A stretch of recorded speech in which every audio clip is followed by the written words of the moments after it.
So welcome back guys with another video. और आज की इस वीडियो में हम लोग बात करने वाले हैं कि क्लासेस और ऑब्जेक्ट क्या होते हैं सी शार्प के अंदर। तो यार बहुत सारे लोगों को ये चीज़ बहुत ही मुश्किल लगती है कि यार ये क्लासेस क्या हैं, ऑब्जेक्ट क्या हैं।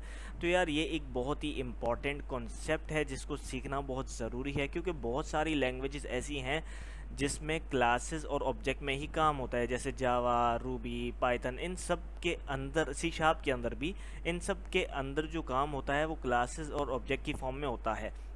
अब सवाल ये है कि ये दो चीज़ें हैं क्या, ये काम कैसे करती हैं, किसे कहते हैं, किस बला का नाम है, ये सारी की सारी चीज़ें आज की हम इस वीडियो में देखने वाले हैं। तो यार अब मैं बगैर टाइम वेस्ट के अपनी वीडियो में आगे चलता हूँ। तो यार ये तो मेरा प्रोजेक्ट जो मैंने अभी क्रिएट किया है ये वो है, आप लोगों ने भी क्रिएट कर लेना है। ये कंसोल ऐप का है, ठीक है।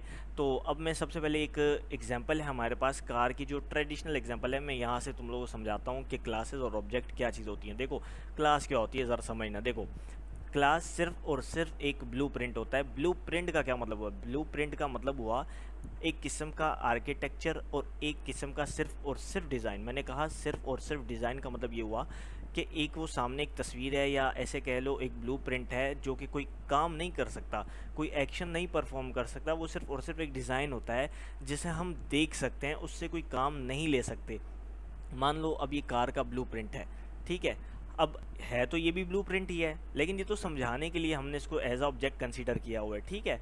तो मान लो ये एक कार है और ये कार का ब्लूप्रिंट है, यानी एक कार का आर्किटेक्चर है, एक डिज़ाइन है, ठीक है। अब ये रन नहीं करती, ना ये एक्सेलरेट करती है, क्योंकि ये तो एक तस्वीर है ना, एक ब्लूप्रिंट है, एक डिज़ाइन है, एक आर्किटेक्चर है, ठीक है, जो कि कुछ भी काम नहीं करता अभी। जब तक ये क्रिएट नहीं होगी, जब तक ये आगे नहीं चलेगी, पीछे नहीं जाएगी, मुड़ेगी नहीं दाएं बाएं, तब तक ये सिर्फ और सिर्फ ब्लूप्रिंट है। क्लास क्या होता है? क्लास सिर्फ एक डिज़ाइन होता है जो कोई फंक्शनैलिटी नहीं करती, हम सिर्फ उसको देख सकते हैं, उससे कोई काम नहीं ले सकते, वो कोई एक्शन परफॉर्म नहीं कर सकता, ठीक है। आई होप यहाँ तक तो बात समझ आई होगी, ठीक है। अब ऑब्जेक्ट क्या होता है? देखो ऑब्जेक्ट वो चीज़ होती है जिसकी मदद से हम क्लास के अंदर एक्शंस को परफॉर्म करते हैं। यानी एक क्लास है, एक ब्लूप्रिंट है, ठीक है, और मैंने अगर उसका कोई ऑब्जेक्ट यानी उसका इंस्टेंस बोल दो या ऑब्जेक्ट बोल दो, अगर मैंने उस क्लास का ऑब्जेक्ट बना दिया तो मैं उस ऑब्जेक्ट की मदद से उस क्लास से एक्शन परफॉर्म करवा सकता हूँ, ठीक है। यानी कि मैं जितना भी क्लास में डेटा, या मान लो मैं कलर पास करूँगा, या मैं एक्सलरेट करूँगा कार को, या कार को कलर दूंगा, या मैं कार को बोलूँगा दाएं मुड़ो या बाएं मुड़ो, ये सारी की सारी जो चीज़ें मैं पास करूँगा अपने डिज़ाइन के अंदर, अपनी क्लास के अंदर, वो मैं करूँगा ऑब्जेक्ट के थ्रू। आई होप ये बात आप लोगों को समझ आई होगी कि क्लास और ऑब्जेक्ट क्या है। अगर नहीं भी आई तो कोई सुनिए, अभी कोड में जब आगे काम करेंगे तो आप लोगों को ये चीज़ और अच्छी समझ में आ जाएगी। अब सबसे पहले हमें यहाँ पे क्या करना है कि मुझे एक यहाँ पे क्लास चाहिए, मतलब एक ब्लूप्रिंट चाहिए, ठीक है। तो एक क्लास तो हमारे पास यहाँ बनी हुई है प्रोग्राम की, लेकिन मैं इसको नहीं यूज़ करूँगा। मैं क्या करता हूँ, एक अलग से क्लास बनाता हूँ। तो अब मैं यहाँ पे लिखता हूँ पब्लिक पब्लिक क्लास, और मैं क्लास का नाम कार रख देता हूँ क्योंकि हमने अभी कार की एग्जांपल ही देखी है। तो यार ये क्लास तो हमने क्रिएट कर ली, ठीक है। क्लास कैसे बनाते हैं? पब्लिक का कीवर्ड लगाते हैं, यानी कि उसका एक्सेस मॉडिफायर है कि उसको प्राइवेट रखना है, प्रोटेक्टेड रखना है, या क्या रखना है। तो मैंने पब्लिक रखा है इस क्लास को। फिर मैंने क्लास का कीवर्ड लगाया। क्लास का कीवर्ड लगाने का मतलब ये है कि भाई हम क्लास बनाने जा रहे हैं। उसके बाद मैंने उस क्लास का नाम रख दिया, ठीक हो गया। इस तरह हमारी क्लास बन जाती है, ठीक हो गया। सबसे पहले क्या होता है? एक्सेस मॉडिफायर, कि भाई क्या है वो, पब्लिक है, प्राइवेट है, प्रोटेक्टेड है, क्या है, ठीक है। तो मैंने इसको पब्लिक रखा है कि भाई इसको कोई भी एक्सेस कर सके। और फिर मैंने लिखा क्लास।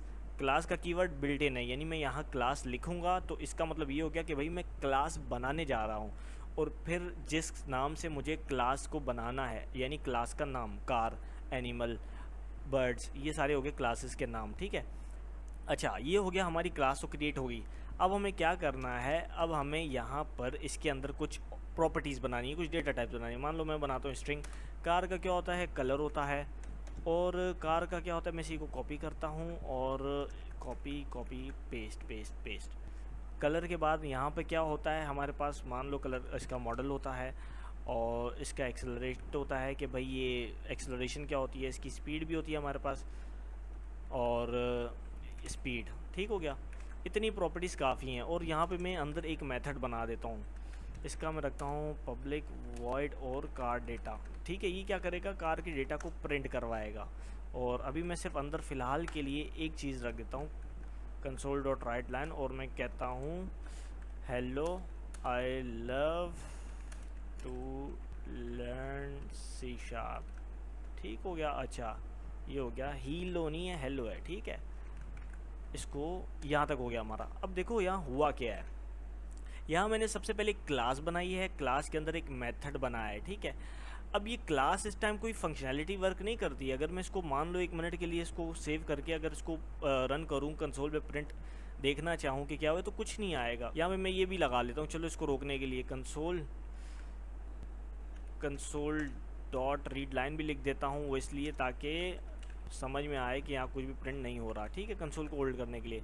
अब अगर मैं रन करूँ तो तुम देखो ये बिल्कुल ब्लैंक है, क्योंकि यहाँ कुछ नहीं आया और आना भी नहीं है। क्यों? क्योंकि ये क्लास और सिर्फ एक ब्लूप्रिंट होता है, ये कोई काम खुद से नहीं कर सकता जब तक मैं इसका ऑब्जेक्ट नहीं बनाऊंगा। ये देख रहे हो, ये सिर्फ मैंने एक डिज़ाइन बनाया है। डिज़ाइन में क्या है, एक क्लास रखी है, उसके अंदर कुछ प्रॉपर्टीज़ बनाई हैं मैंने और उसके अंदर एक मेथड बना दिया। ये किस्म का डिज़ाइन ही है ना, अभी मतलब कोई फंक्शनैलिटी तो रन नहीं कर सकता ये तो। अच्छा, एक क्लास तो ये रही और इसके अंदर मेन मेथड है। और मेन मेथड का आपको पता होगा कि एक प्रोजेक्ट या एक असेंबली के अंदर एक मेन मेथड का होना लाजमी है, ठीक है। मेन मेथड ये वो मेथड होता है जहाँ से हमारा कोड एग्जीक्यूट होता है। जब भी हम इसको रन करते हैं ना, तो जो हमारा प्रोजेक्ट स्टार्ट होता है चलना, वो इस मेन मेथड से होता है, ठीक है। ये तो मस्ट है किसी एक क्लास के अंदर बनाना, ठीक है, जो पूरे प्रोजेक्ट को होल्ड करके रखे, ठीक है। लेकिन हम बात कर रहे हैं यहाँ क्लास एंड ऑब्जेक्ट की, तो मेथड पे मैं इतना डिटेल में नहीं जाऊँगा क्योंकि ये हम आगे के लेक्चर में जाके कवर करेंगे दूसरी वीडियोस में, ठीक है। तो अब यहाँ पे मैंने क्या बना दिया है, एक डिज़ाइन बना दिया है, एक ब्लूप्रिंट बना दिया क्लास का। अब मुझे इस क्लास को, इस कार जो क्लास बनाई है हमने, इसको फंक्शनैलिटी देनी है, इसको रन करना है। मैं चाहता हूँ इसको कलर मिले, इसको मॉडल मिले, ये चले, इसकी कोई स्पीड हो। तो अब मैं क्या करूँगा, इसका डेटा हैंडल करने के लिए मैं यहाँ बनाऊँगा ऑब्जेक्ट। ऑब्जेक्ट बनाते हैं हमेशा मेन मेथड के अंदर। तो यहाँ पे ऑब्जेक्ट कैसे बनता है, देखो सबसे पहले उस क्लास का नाम, जिस क्लास का ऑब्जेक्ट बनाना है, ठीक है, इसका बनाना है कार का नाम कॉपी किया मैंने कार। और अब इस ऑब्जेक्ट का नाम क्या रखना है, मैंने मान लो कार डेटा ये रख देते हैं, ठीक हो गया। अब यहाँ हुआ क्या, देखो जिस तरह हमने क्लास का नाम रखा ना कार, उसी तरह ऑब्जेक्ट का भी एक नाम होता है, ठीक है। मैंने कार क्लास का नाम लिया, जिस क्लास का ऑब्जेक्ट बनाना है, उसके बाद उस ऑब्जेक्ट का नाम, इस नाम की मदद से हम इस क्लास के अंदर की वैल्यूज़ को टारगेट करेंगे। ये नाम किसका है, इस ऑब्जेक्ट का है, ये ऑब्जेक्ट किसका है, इस कार क्लास का है। तो जाहिर सी बात है इस ऑब्जेक्ट को पकड़ के हम इस क्लास की वैल्यूज़ को टारगेट कर सकते हैं। तो अब क्या होगा, अब यहाँ पर मैं क्या करूँगा, न्यू लिखा। जब मैं न्यू लिखूँगा ना, तो इसका मतलब ये है कि भाई मैं डिक्लेयर कर रहा हूँ कि मैं ऑब्जेक्ट बनाने वाला हूँ। अब यहाँ हुआ क्या, मैंने कार, जिस क्लास का ऑब्जेक्ट बनाना है वो क्लास का नाम लिखा, ऑब्जेक्ट का नाम इक्वल टू न्यू कार, यानी न्यू ऑब्जेक्ट, न्यू इंस्टेंस। किसका न्यू इंस्टेंस, इस कार का, ठीक है। आई होप ये बात आप लोगों को समझ में आई होगी, ठीक है। अब क्या होगा, अब हमारे क्लास भी बन चुका है, ऑब्जेक्ट भी बन चुका है। बस इस क्लास के अंदर, इस डिज़ाइन के अंदर मुझे डेटा को हैंडल करना है, डेटा को पास करना है, प्रिंट करवाना है, ठीक है। अब ये कैसे होगा, देखो ये ऑब्जेक्ट बना कार क्लास का, और इस कार डेटा को पकड़ के मैं अंदर से कोई भी वैल्यू टारगेट कर सकता हूँ। देखो टारगेट नहीं हो रही, अभी मुझे सजेशन भी नहीं मिल रही। क्यों? वो इस वजह से क्योंकि यहाँ पर ये जो क्लास कार है ये एक अलग क्लास है, और नीचे जो प्रोग्राम क्लास है ये एक अलग क्लास है, ठीक है। और क्लास क्या होता है, हम एक क्लास की वैल्यूज़ को दूसरी क्लास के अंदर टारगेट नहीं कर सकते अगर वो प्राइवेट है। तो जब भी हम क्लास के अंदर वेरिएबल्स बनाते हैं तो वो डिफ़ॉल्ट में क्या होते हैं, प्राइवेट होते हैं। तो मुझे यहाँ पे इसको क्या करना पड़ेगा, पब्लिक करना पड़ेगा, ताकि मैं इनको दूसरी क्लास में भी एक्सेस कर सकूँ, ठीक है। आई होप ये बात आपको समझ आई होगी, ठीक है। अब अगर मैं इसको यहाँ पे करूँगा डॉट कलर, तो देखो टारगेट हो रहा है। कलर इसको मैं रख देता हूँ रेड, और इसके बाद क्या होता है, इसका मॉडल नंबर होता है। मॉडल नंबर मान लो मैं रख देता हूँ 2.00.1432। ये मॉडल नंबर कुछ भी रख सकते हैं हम यार, ये डिफ़ॉल्ट है। तुम लोग आज की डेट डाल देना, ठीक है, जब भी तुम लोग ये वीडियो देख रहे हो। अच्छा, अब ये एक्सेलरेट भी होगी। एक्सेलरेशन इसकी रख देते हैं मान लो 20 मीटर पर सेकेंड, ठीक है। और इसकी स्पीड भी होगी, स्पीड हम लोग रख देते हैं मान लो 100 किलोमीटर पर आवर, ठीक है। ये हो गया हमारा यहाँ तक का काम। अब हुआ क्या, मैंने इसका ऑब्जेक्ट बनाया, पहले क्लास बनाई, क्लास का ऑब्जेक्ट बनाया, और ऑब्जेक्ट की मदद से मैंने उसकी वेरिएबल्स के अंदर हमने डेटा पास कर दिया, ठीक है। आई होप ये बात समझ आई होगी। अब अगर मैं प्रिंट करूँ तो कुछ भी नहीं होगा, यहाँ पे वैल्यूज़ तो आ जाएंगी लेकिन इन वैल्यूज़ को कहीं प्रिंट नहीं करवा रहा। तो मैं प्रिंट करवाने के लिए क्या करता हूँ, यहाँ पे इसके अंदर प्रिंट करवा देता हूँ।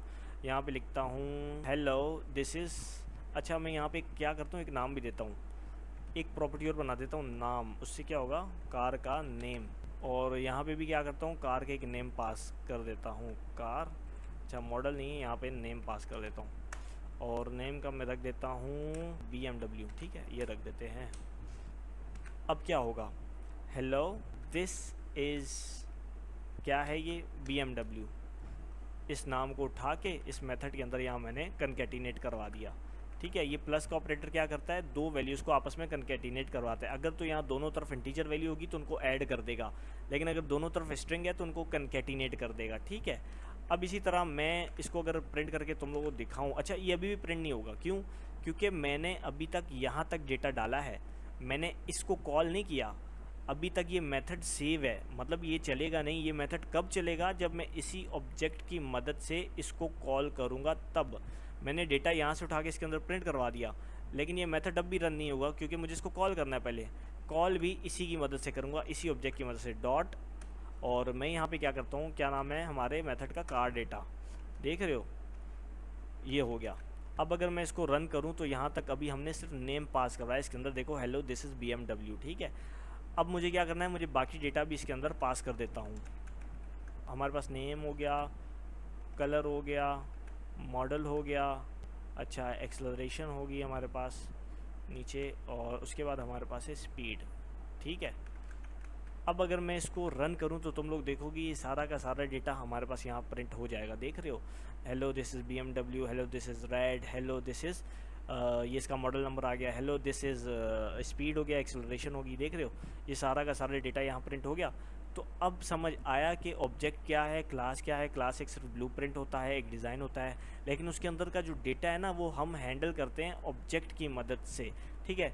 तो यार आज के लिए बस इतना ही। अगर इस वीडियो में कोई चीज़ समझ ना आई हो, कोई कन्फ्यूजन हो, तो आप लोग इसको अगर दोबारा से एक पीछे करके देखोगे तब भी समझ आ ही जाएगा। लेकिन फिर भी कोई कन्फ्यूजन हो, कोई मसला मसाइल हो, कुछ भी हो तो बंदा हाजिर है। तो लाइक करो, शेयर करो, सब्सक्राइब करो, अपने उन दोस्तों के साथ शेयर करो जो सी शार्प को, जो प्रोग्रामिंग को बहुत अच्छे से सीखना चाहते हैं। तो see you in the next video.